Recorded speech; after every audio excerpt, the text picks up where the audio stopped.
time for the superior, what's it called, tier list. Way better than who? Giguk. At least this dude literally watches all of the seasonal animes. Not in 2x mode and has some reasonable takes. Let's see what Mr. Echidnut has to say about fall 2024. What up, weebs? This might have been the best anime season we've ever had, so I agree. It's either this or January. Winter or fall. It seems like, I think there's definitely a correlation with the amount of people wanting to, like, here's the thing. Recency bias matters. If you want people to have a good impression of what the best anime of 2024 is going to be, do you think it's going to be, you know, right in the middle? No, I think what matters is like the first impressions, like in January or something, right? To just kind of lead the charge. But also, I think what's more important is the fall, the end, finishing off strong and keeping people realizing like, yo, the animes that are aired in fall 2024 is better. And I think also it ties into ad revenue. I know that ad revenue in the terms of like YouTube algorithms and shit, basically these months are the most paying. All the advertisers are just going crazy recently because of obviously holidays like Christmas, Boxing Day, Black Friday, you know, Cyber Monday, blah, blah, blah, right? So there's more money incentive for people to really pump out content in fall. I'm kind of worried about God tier getting too crowded this time. Anyway, it's 4 a.m. and I'm hard, so let's rank some fucking anime. Dandadan is an anime that takes place in a world full of aliens and ghosts as we follow the main character on his quest of fighting them to recover something extremely valuable that was stolen from him. It was his dick and his balls. Every episode gets even more absurd than the previous one, to the point that it's hard to tell if that shit actually happened or if you're having a fever dream. It is pretty funny, huh? How Okada lost his shaft and both balls, and we're getting it by piece. We got the shaft back through Nekobaba, and then what happened? Single ball, Ida had it, and then the other ball, I think we have it pretty much now, right? The skeleton mannequin thing that was running around in the most recent episode, we got it all back. Your ex-girlfriend would probably love this shit because it's just as insane as she was. Japanese businessman.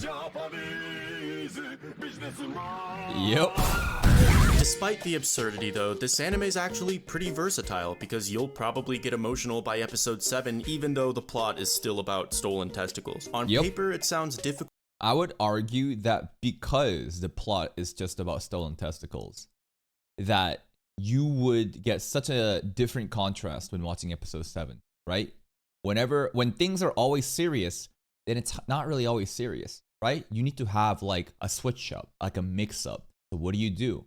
You give the people this ridiculous theme of hunting down our balls and shaft, having these crazy wacky shit going on, and then boom, you get the most like tragic, sentimental backstory that we've seen so far in Dandadan anime only. And episode 7 hits you like a truck even harder because of the contrast.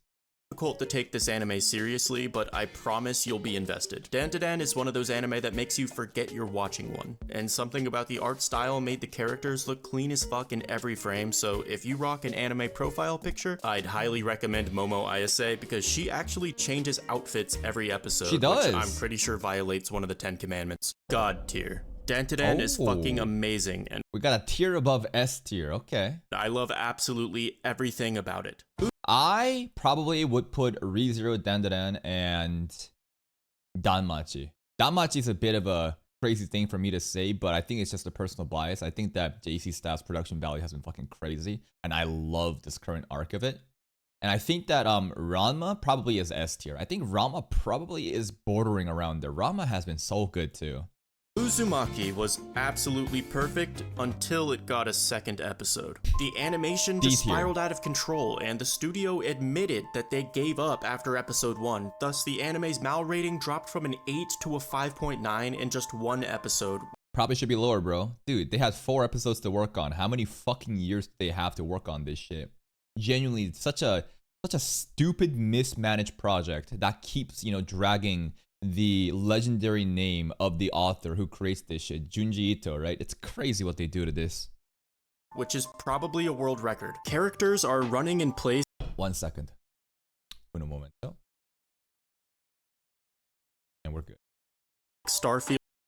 one episode, which is probably a world record. Characters are running in place like Starfield NPCs, people get knocked out by punches that miss, and this is supposed to be a person walking up the stairs. However, this might be a hot— Are you serious?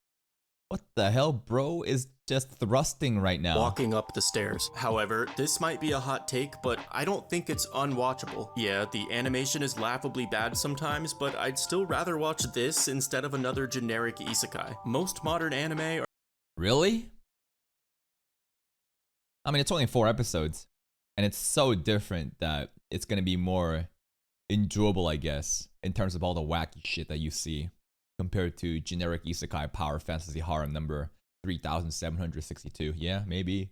are just reskins of other anime, so I thought Maybe we could have enjoyed this more than Tower of God, man. Straight up. Like, Tower of God Season 2? Holy shit. What a disaster it is. Uzumaki was pretty unique and brave comparatively, and the black and white filter reminded me of that Ascension map from Black Ops 1. That's how fucking old I am. Uzumaki has unforgivably bad animation, but if you just watch it on your phone or whatever device has the smallest screen, and you turn down the brightness all the way, and then okay, all these things, you gotta play it in D tier. D tier, come on. You put on a pair of somebody else's glasses, it actually doesn't look that bad. B tier. That's crazy. That's crazy. B tier, bro? I put this shit bottom of the fucking trash barrel. But alright, B tier for Uzumaki. Like, you know what a B tier anime is? Like Mao 2099. Like, even Blue Lock I think is hovering between B and A because of the drastic change in the quality that happens whenever they need to turn up for something. Kimi no Maid-sama. B or C tier. Blue Box, I haven't finished it.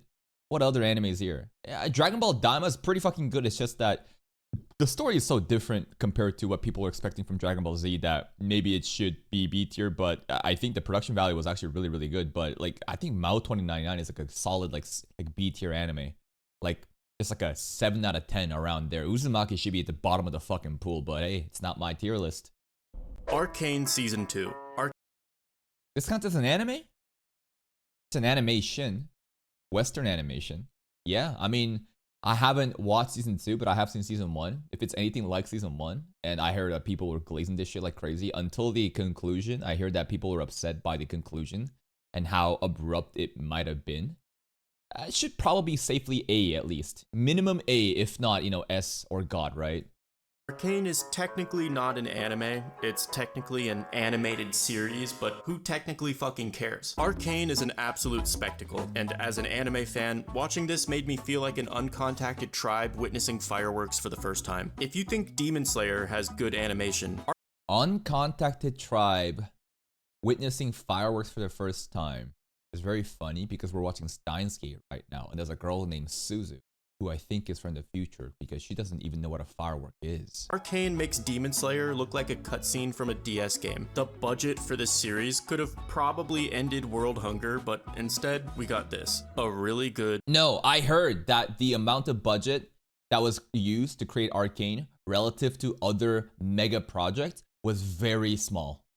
I read an article, a bunch of threads talking about the production value of Arcane and how it actually shocked people of how, like, relative again to other crazy big projects, you know, in that group of, I don't know, different Hollywood movies and TV series or whatever, Arcane was pretty limited in terms of budget. Relative.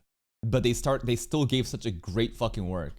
League of Legends anime. Jinx and Vi are the two main characters, but this season expanded the focus onto Echo, Jace, Victor, Caitlyn, Warwick, and so many others it's almost overwhelming. And that's why I feel like what he said at the end there was kind of spoilers in terms of the characters, but not really. I mean, if you follow Arcane Season 1, there's a lot of theories of like, who is... Anyways, let's keep going. They're making the third season just entirely about Rammus. It's... Ramussolini. We want Ramussolini as Season 3? I would love to see The Void. I would love to see Noxia. Or is it Noxus? I don't think I want to see much Yordles. They're just a bunch of fucking little furry creatures in the forest just doing who knows what. Demacia. Ionia or some shit. Like, there's definitely different regions that they can expand on. We've only seen Piltover so far. Just him.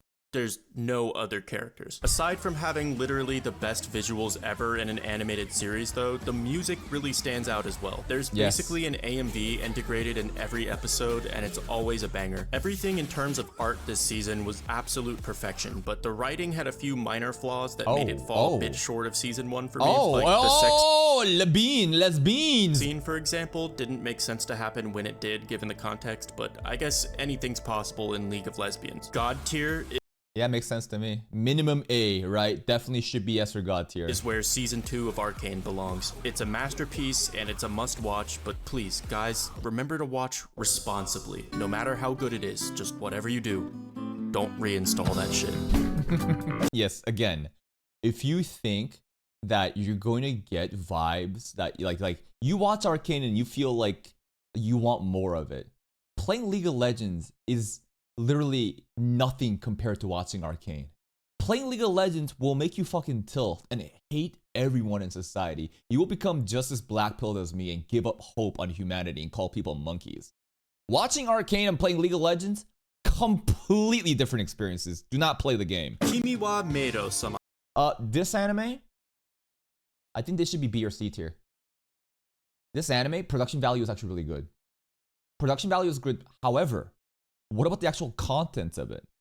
Now, we did drop it pretty early. About 4 or 5 episodes in, basically when she became a substitute student or like a new student coming in. And it just felt like, again, up till that point, nothing happened. And it's just trauma. Just her literally, like the whole, it kind of feels weird because it feels kind of perverted in the sense that the only reason that you need to be affectionate towards this maid that shows up at your door is because she has no value as a human being due to how she grew up as an assassin. Like an orphan kid put in the most shitty situation to become a trained assassin. And now she shows up at this kid's house for no fucking reason and says, can I have a job here? And then the more he's like, I want to leave you alone, she gets all depressed and she starts trauma dumping and the tragedies of the past. And something about that feels so perverted. You know what I'm saying? A lot of people probably don't think from this kind of perspective as me because you're probably just thinking, wow, cute maid. I wish I was him, bro. I wish I had a maid that showed up and I could just, feed her and take care of her. But like, there was something twisted about like glorifying that tragic shit is just trauma dumping over and over. And that is the reason why he starts to be a lot more affectionate, accepting of her. And that's pretty much like how the bonding starts. And aside from that, nothing happens. It's just her eating fucking tonkatsu sauce and hanging out for a bit. And I think the viewership across the board also kind of represented that. Like, people usually like slice of life bullshit. People usually like rom-com slice of life here. This anime did not resonate with my audience. Is a romance anime featuring this kid who doesn't have any parents. He's, just your average 15-year-old homeowner. And one day there's a knock at his door. Yes, even different from an average 15-year-old apartment owner. Because every rom-com, what do you need? Have the parents away. They're abroad traveling. They're working somewhere else. They're separated. Maybe they're just dead. And the kid just pays all the fucking bills. Through what money? I don't know. So that you can create an environment where you can be alone with the girl. Amazing. Surprise, it's the hottest girl he's ever seen, dressed in a maid outfit, and she's begging to serve him.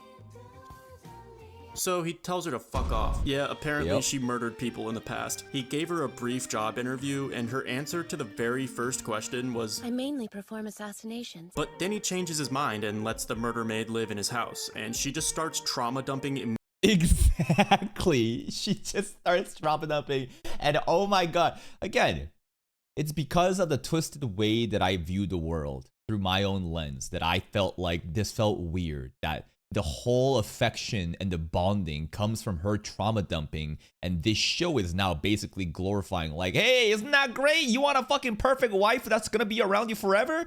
Just find a really broken girl, bro. Just find an extremely broken girl and just kind of like be there. And there's absolutely nothing wrong with being there for a girl that had a shitty past. Absolutely. In fact, you could argue the exact opposite of what I'm saying and say this is representation for people who actually have lived traumatic lives. And rather than the self-insert character here being the guy right? Maybe it's for the girl. The girl's supposed to be self-inserted here so that you have a dude that just takes care of you and he does nice things with you. I don't know, but to me personally, something about this felt off. Immediately. Like, she can't do any activity without bringing up her terrible past. For example, if she's having rice for dinner, she'll just completely ruin the vibe by saying something like, "In the past, I wasn't allowed to eat rice. My parents only fed me bugs and dirt." Or if she's going Pretty to much. bed, instead of saying goodnight, she'll be like, "I never had a bed before. They always forced me to sleep outside." And there is nothing wrong with this character saying these things. If there's an actual character that's had such a tragic past and she wants to share that experience with someone that she feels getting close to, there's nothing wrong with that. It's just the fact that the author probably thought, how am I gonna write this rom-com? How am I gonna give the best fucking power fantasy for, you know, these young horny kids? Let me have a dude that just has a home for no fucking reason, lives alone, and have a maid show up. And she's gonna have so much baggage, emotional baggage, that the more that the guy tries to push away, he's gonna feel bad because the girl is just gonna start crying about the fucking trauma. And that is the reason why the romance happens. And something about that, again, just felt weird to me.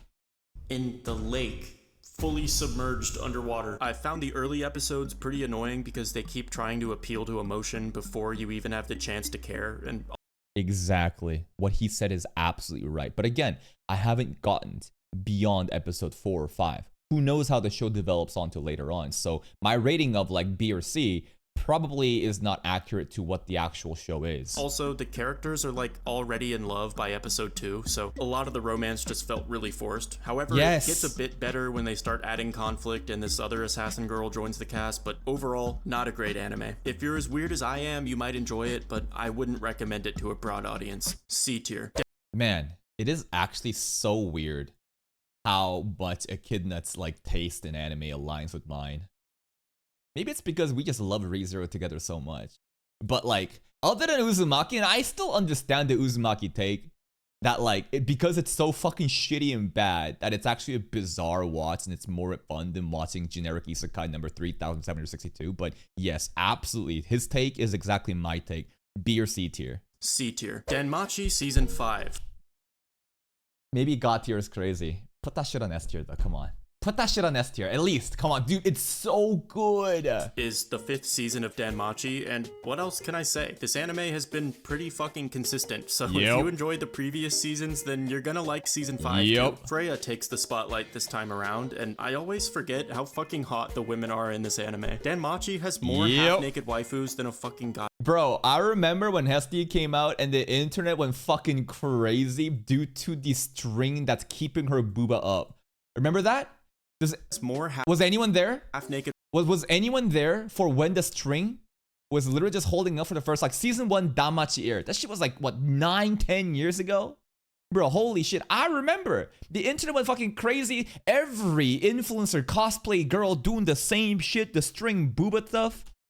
Waifus than a fucking gacha game, and I can't even show you the ending song visuals on YouTube, so you're just gonna have to trust me. Freya's walking through a field and the camera is all the way zoomed in on her ass like a pan piano thumbnail. It's yeah, pan piano mention. Here's a ridiculous thing. You think that Danmachi is actually the most down bad ending of fall 2024? That's factually wrong, and you're gonna say you're crazy. No, listen to me. Danmachi. Okay, you know what? I'll bring up the analytics for this one. I'll show you exactly what I'm talking about. Because there's another show called Arifureta. Yup. And I agree that the way that Danmachi did their fan service is way better in the ending because of the vibrant motions. Okay. I'm bringing this up right here. So here we have my YouTube console. And what I'm going to show you is Danmachi. Okay. And we're going to go to the ending. And notice that the ending, right over here, you see this most down bad anime, right? Ending here. It only has a copyright claim because obviously every opening does.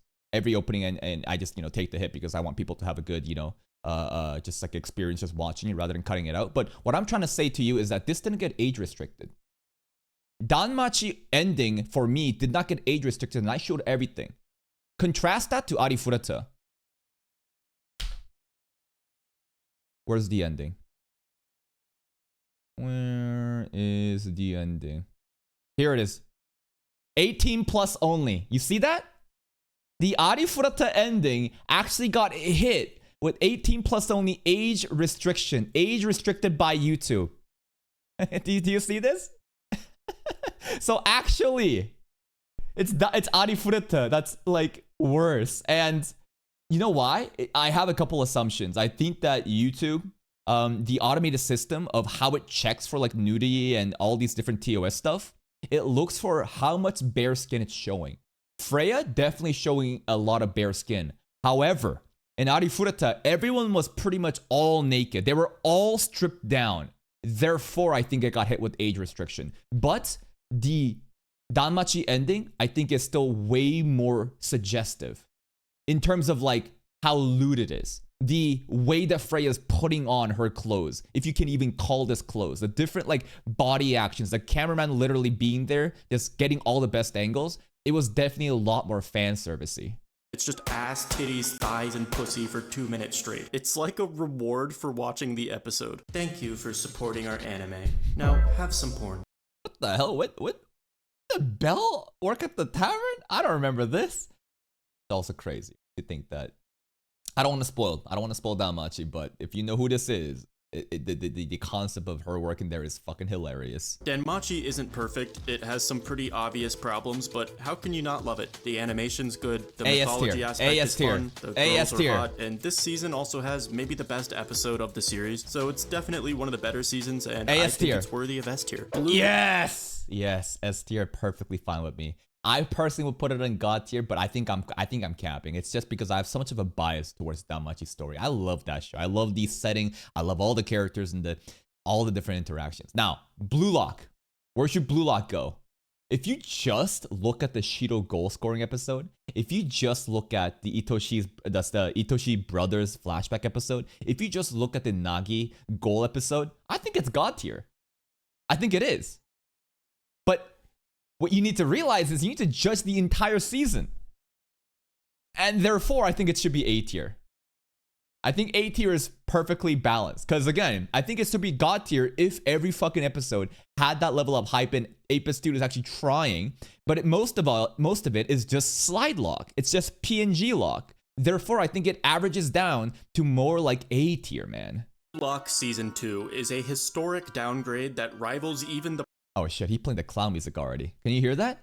I'm hearing clown music right now. Blue Lock Season 2 is a historic downgrade that rivals even The Promised Neverland. I've heard people use the term PowerPoint presentation to ironically describe bad animation before, but this season of Blue Lock PNG lock could have been made slide in PowerPoint. lock. I don't understand why they fucking cap cut transitions, bro. You can make this shit on your fucking smartphone. Even made this season if it was gonna be this bad. Like, they had to know, right? I don't get it. Guys, I think it's best if we just pretend this season never existed. Well, I don't know if you watched it all, because again, the really hype and there's a couple hype episodes, right? I think off the top of my head, when did it start to get really fucking peak? I think U20 when Nagi scored, right? Before that, the selection exam arc was pretty trash, right? It was. There's 3 episodes in mind for me right now. Nagi's first goal, Shiro's first goal, and then Shiro's second goal. Those 3 episodes are basically hard carrying for me. But again, you gotta look at the entire season. And those 3 episodes that I mentioned, I think is God tier in terms of the, maybe S tier. Because again, the production value is not consistent still. Of course, they try a bit harder, but slide lock is still present. So maybe S tier. But the entertainment is so peak there. But you gotta realize like the rest of the season, it's fucking doo-doo, right? It's like C or it's like literally like C tier. So that's why I said it should kind of like average down to like A or B tier, but D tier, huh? Goddamn. Blue Lock is a great anime with only 1 season, so I'm not even gonna rank this because That's how I feel about the Irregular Magic High School. To me, straight up, season 2 and season 3 doesn't exist. Irregular Magic High School forever ended for me in my heart in season 1 with like a rating of like maybe like 8.5 plus out of 10. That shit was so good. It simply doesn't exist. Blue Box is kind of this anime, obviously copyright claims. That's why no one has Blue Box reactions on YouTube. And there's a couple episodes that might be out because obviously when people get hit with copyright, claims and blocks, they don't go for everything, but they do pretty much quite a bit. That's why, that's happening. TMS Entertainment, by the way, also The same copyright holders may, I'm not completely sure because only way to really check is to, check when the episode of Sakamoto Days is out, but highly likely that they might have the same copyright holders. And if they do, there's a good chance that they might go and block Sakamoto Days reactions on YouTube too. Kinda like Blue Lock, but with animation. It's a sports romance anime about a kid named Taiki and the girl he has a crush on whose name is Chinatsu. Chinatsu is a basketball prodigy. She's so good, she could skip right past the WNBA and go straight to a men's high school basketball team. Jesus Christ. Jesus Christ. But Taiki is worried about her getting transferred overseas, until he realizes that she isn't getting transferred overseas, she's actually getting transferred to his house. That joke is crazy. That joke is actually... And now they're sharing a toilet. The funniest part is that nobody even told Taiki anything. Like, his parents must be psychotic because who the fuck adds a new person to the family without telling your son? That's just...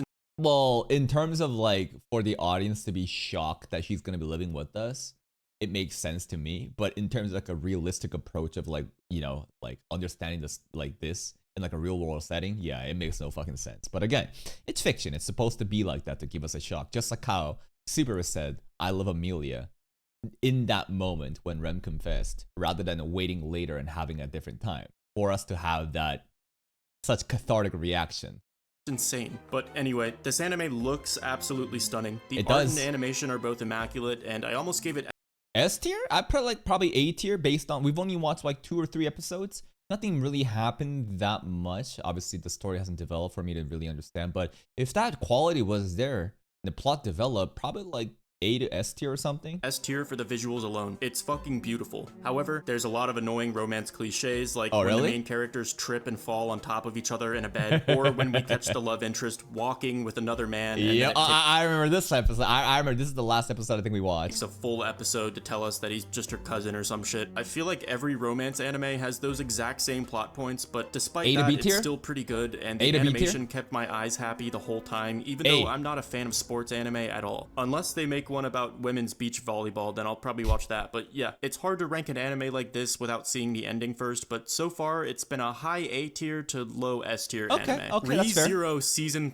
God tier. Obviously, we're gonna put this shit in God tier, right? 3. I can't believe it, but this is actually the first time I've ever had the privilege of including Re:Zero in one of these tier lists, because I started making these videos right after the end of season 2. So it's just a beautiful... I love these videos. He should do more of content like this. I wish that he would make more other type of content. Like, you see how Asarata HS is, branching out to different, variety, diverse content rather than focusing just on Re:Zero. If you want to do, content creation full time, it's good to not be reliant on one single series or one single, game, stuff like that. And he does his other content does really well too. I think a lot of people enjoy this shit. So I wish that he would make more content about more diverse topics around anime. Beautiful sight for me, and if you're not one of my subscribers and YouTube just randomly recommended you this video, well, there's something you should know.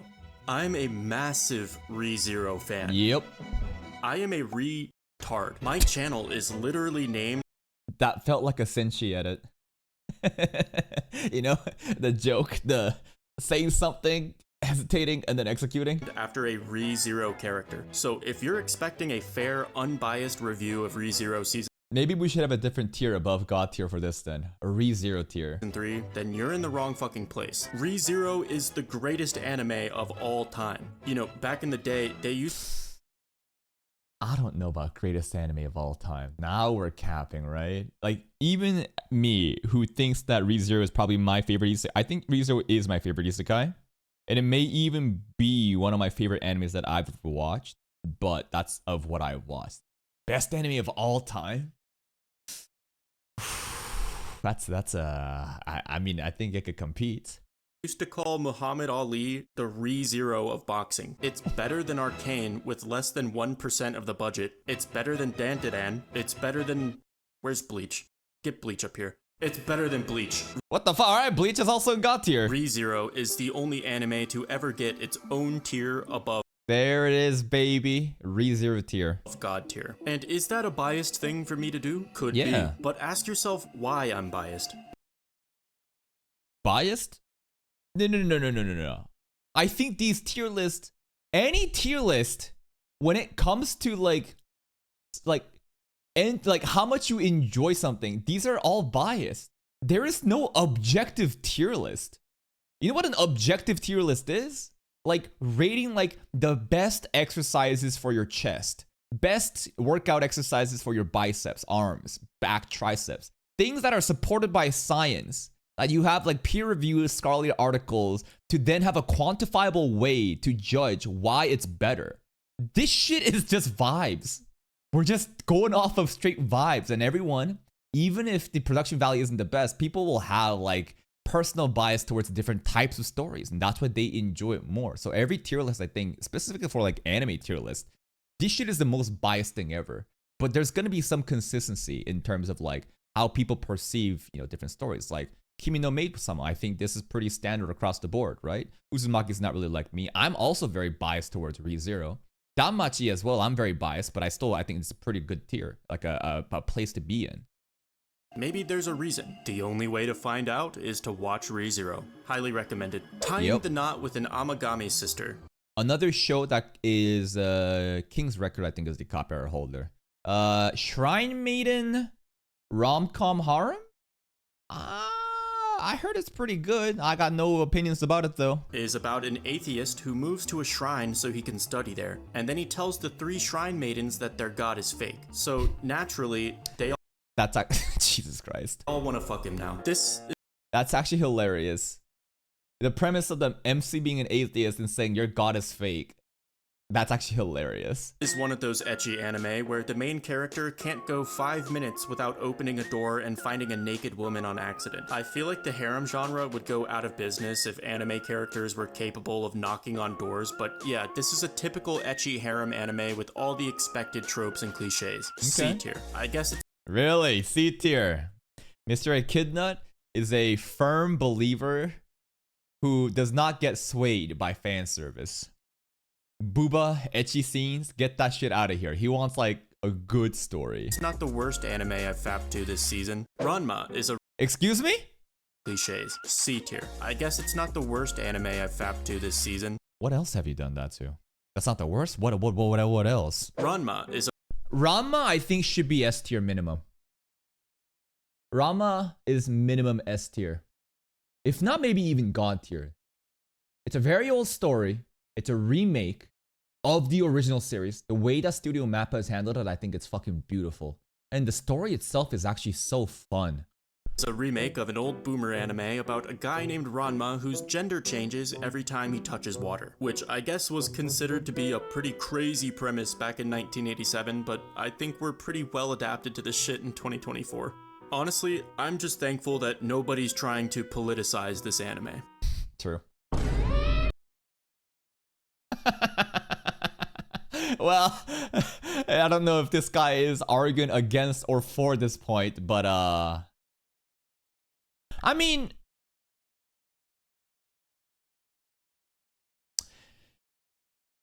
I think some people could be encouraged to become bi or trans because of it. It's a reach, absolutely. But if your character is swapping bodies, and if you have gender dysphoria, and you've thought about wanting to be trans or, you know, explore your other sexualities, like, it's not that big of a reach, but it's also, I don't think, not that deep. Anyway, Ranma's in an arranged marriage with a girl named Akane who hates men, and at first I thought that was sexist, but then I saw the men in this anime. Yeah, the men are pretty trying every date. They just show up trying to fucking beat her so they can fucking win a date. Literally attacking her by the hundreds every morning. There's also a martial arts component to this anime that makes it a lot more interesting, and I've never seen And the choreography is just smooth, bro. The fight scenes are crisp. the original, but every week I've been resisting the urge to go back and watch it just to find out what happens. No, I'm not. Listen, you need to listen to the words I'm fucking saying. You saying Ranma doesn't have gender dysphoria? I didn't say that. I said some people that have gender dysphoria that watches this may be encouraged. That's what I said. Stop. Just listen to what I'm saying. Next, there is like one character I kind of hate, but other than him, I'm really enjoying the romance and the Does he hate Ryoga? Say it. Which character do you hate? Kuno-senpai? Ryoga? What other male characters is there right now that would be hateable? I don't know. comedy. It's pretty impressive how the humor still holds up today, despite the anime S being tier, older S tier, than you. S, But I S, think S. this is a high A tier, maybe No, S tier, but S tier. below S tier anime. Oh, the skating dude. Oh yeah. That guy fucking sucks. I hate both couples. I hate both figure skating couple duo. Dude, they both suck. Man, we'll have to see how it ends. Demon Lord 2099. Demon Lord 2099, I think, is a B tier anime. Right? It's enjoyable. It's not anything crazy. This is JC Staff's like second tier priority anime. And it's very enjoyable. It's fun. It's unique, right? Cyberpunk setting, modern like futuristic setting with like an ancient medieval dude showing up as a demon lord and even doing like streaming. He's just doing content creation because he can't get a fucking job. I think this is a B tier anime, and it's and I think there's nothing wrong with B tier anime. That's why I say Uzumaki placed at B tier is ridiculous to me, because of like, I haven't seen it, but I have seen clips of it, and I just can't fathom, you know. Again, it's got its own special. This is like a specialty. This is like an outlier of why it's here. Is a reverse isekai where the demon lord respawns in a timeline where his world is merged with Earth. Like low A or high B. And now he has to adapt to life in futuristic Japan. He has a really cute subordinate girl who I guess just waited for him to respawn for like 500 years without losing an ounce of dedication. She's real as fuck for that, but other than her, I couldn't really enjoy this anime because it's essentially just a reskin of The Devil is a Part-Timer. It's not a bad reskin of Devil's a Part-Timer? I mean, there is that reverse. Devil's a Part-Timer is a reverse isekai. This is... Even if the genre is like whatever, it is essentially a demon lord now in the modern setting trying to adapt to it, right? Yeah, it's yeah, there's a lot of similar points, yeah. Anime necessarily. I mean, the dialogue is pretty funny sometimes. Like, the demon lord tries to save a girl from a bad guy and he tells her, "Do not worry. I have 1 million subscribers." Yeah, he couldn't get a real job, so his last resort was to become a YouTuber, and I may have been slightly offended, but the question you're probably wondering is, should I watch this shit? I mean, there's so much other animes that I would recommend over Mao 2099, but like, I don't think, like, this isn't gonna change your life. This isn't gonna keep you at the edge of your seat, but if you watch it, it's gonna be enjoyable. It's kind of mid. And I don't think there's anything wrong with mid. Mid doesn't mean bad. Bad means bad. But like, it's average. It's okay. It has its moments. There's a secretary that speaks English, and I fucking find that hilarious. But it's all right. Well, have you seen The Devil is a Part-Timer? If the answer's yes, then the answer's no. And if no, you haven't seen The Devil is a Part-Timer, the answer's still no. Go watch The Devil is a Part-Timer. B tier. Dragon Ball. Yeah, B tier, perfect. That's exactly where I put it. Dragon Ball Daima. I'm sorry, guys. I think this shit was so boring. We watched like, what, 4 or 5 episodes? I think it's heavily carried by the name of Toriyama, especially with this passing, rest in peace. I think it's heavily carried by the franchise known as Dragon Ball Z and Super. But this show is not like Dragon Ball Z and Super at all. It's more akin to OG Dragon Ball. And the production value is really good, though. Like, it's... Like, the colors are bold, the movement is great. It like, everything about the production value side, I think it's great. But like, the story was so fucking boring to me, and everyone else also was just tuned out of it after episode 1. I think this should go C tier. I think this should. Daima is an anime I've heard really great things about, but I'm not caught up yet, so I wasn't going to watch it, except literally last week I got spoiled anyway about some major lore revelations, which of course is unavoidable as a YouTuber, but still, I don't know. Maybe I'll include it in the next tier list, but anyway, last but least, Shangri-La Frontier is an anime that tried to give me a fucking copyright strike for showing a couple 5-second clips of the anime. What I fucking say! Kodansha goes after anybody with Shangri-La Frontier, bro. Everyone gets strike for this shit. It's copyright fucking Frontier. Anime, totaling only 19 seconds of my 16-minute transformative video. And it's not like I... Yep. They do not give a fuck about that. Nope. You show a frame of, you know, anime scenes in Shangri-La Frontier, you're cooked. Ranked it poorly and that's why they're mad? No, I'm pretty sure I even glazed it. Putting this anime... Yeah, it doesn't matter. Glazing does not matter.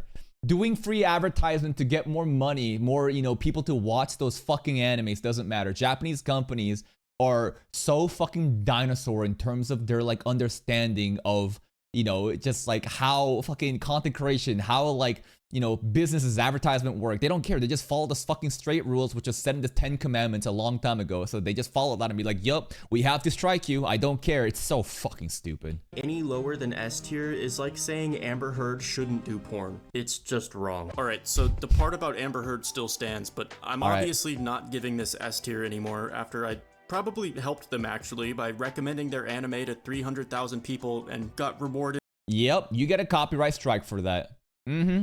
These companies don't give a fuck. They're so stupid, bro.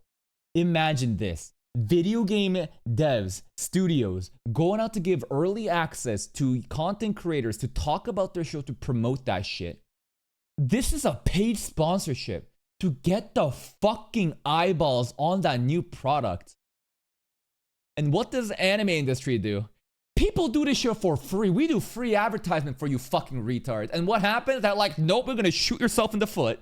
So backwards. With a slap in the fucking balls. I'm sure the second season was good because the first one admittedly was, but I'm just not gonna watch or promote an anime that directly attacked my channel. Based. Except for ReZero.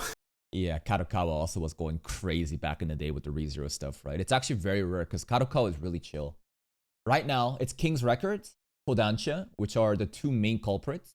They're actually Japanese companies. And then there's other shitty companies that are not Japanese companies, but basically Molbeat and the one that I'm dealing with right now, like Comsi or GmbH or whatever. These are third-party bullshit, you know, offshore companies that act on behalf of Japanese studios, but nah, these copyright strikes, they're so bullshit. You win them every time. No one actually means business. It's just a fucking scare tactic. It's so lame. It's so annoying. Me and ReZero have a healthy, abusive relationship. It's been a few years since they've given me a strike though, and I've made hundreds of videos about ReZero, yep, so it's chilling, not man. crazy to imagine I... Komazir GmbH attacked you too? Yep. They go for anything, bro. They're so fucking annoying. And here's a really frustrating part, because the owners of the anime, of the copyright that I got right now on YouTube, which is Raising Little Kids Isekai, that's by Pony Canyon. So when you do this, when you check who has the content ID on YouTube, I see Kodansha, King's Records. I don't fuck around with that because I know they will strike. Shangri-La Frontier, Kodansha, right? Pony Canyon is not on the list, but there can be third-party, again, companies who act on behalf of, let's say, Pony Canyon. It's so fucking annoying. I'd be hitting the crossfire every now and then, but the one time I briefly mentioned Shangri-La Frontier, they send the fucking SWAT team to stop me from giving them free advertising. So yeah, watch it if you want, just don't make a video about it, or you might end up like an OpenAI whistleblower. Be careful. Thanks everyone.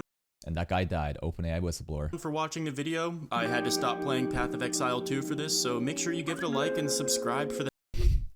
Boycotting list. I agree pretty much like 99% with this tier list. The one thing that obviously I don't agree with is Uzumaki. I think that Uzumaki should be placed on fucking D tier based on the quality of it. And I think that Blue Lock should be rated higher, maybe like high B or low A tier. Because again, if you look at the really peak hype moments, it's really, really god tier. But again, you need to bring it down, average it out with the other shitty Slylock episodes. But because Echidnut does not like sports anime at all, that's why he kind of placed it here. But Blue Box also sports anime, but more romance. Yeah. Here's a link to the video. Please go support Mr. Echidnut. Check his channel out. Here it is. And I will see you guys next time.